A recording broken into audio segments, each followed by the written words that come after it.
So sweet. Eko isinayaw si Janine sa harap ng maraming tao. Nagpa-practice na ba para sa kasalan? Kamusta, mga ka-celebrity hub? May bagong kilig na naman na sumabog sa social media, at tiyak ay hindi ninyo ito palalampasan. Kamakailan lang, isang special moment ang nangyari sa pagitan ni Jericho Rosales at Janine Gutierrez na nagbigay ng kilig sa kanilang mga fans. Isang romantikong sayaw ang kanilang ipinamala sa harap ng maraming tao, kaya't ang mga tanong ngayon, nagpa-practice na ba si Eko para sa kasal? Habang nasa isang event, hindi napigilan ni Jericho Rosales na magpakita ng kanyang sweet side kay Janine Gutierrez. Sa gitna ng maraming tao, si Eko ay kumuha ng pagkakataon at sinayaw si Janine. Ang nakakakilig na eksena ay nakita ng maraming tao at mabilis na kumalat sa social media. Hindi lang basta sayaw, kundi ang chemistry nilang dalawa ay talaga namang kitang-kita, kaya't hindi nakapagtataka kung bakit marami ang kinikilig. Dahil sa napaka-sweet na moment na ito, nagsimula na ang mga fans at netizens ng magtanong. Could this be a sign that Jericho and Janine are preparing for something bigger?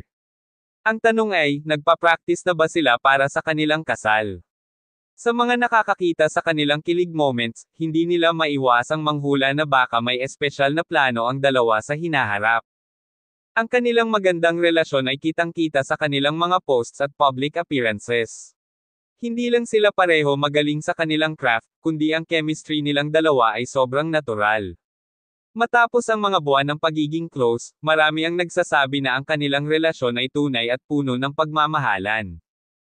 Tulad ng inaasahan, ang mga fans ni Jericho at Janine ay sobrang happy sa kanilang sweet moment. Ayon sa mga comments ng fans, sana sila na talaga. At, kakaibang saya makita silang masaya at magkasama. Marami na ring nagbiro na sana'y may kasunod pang sayaw na magaganap sa kanilang wedding day. Ang sweet moment ni na Jericho Rosales at Janine Gutierrez ay nagbigay ng kilig na hindi lang sa kanilang mga fans kundi pati na rin sa mga netizens. Habang ang tanong kung nagpa-practice na ba sila para sa kasal ay nananatiling isang spekulasyon, tiyak na marami ang naghihintay ng mga susunod nilang hakbang. Ano sa tingin mo? Magkakaroon kaya ng kasal ang dalawang ito? I-share ang iyong opinion sa comment section. Huwag kalimutan mag-like, mag-subscribe, at i-hit ang notification bell para sa mga pinakabagong update tungkol sa ating paboritong celebrities.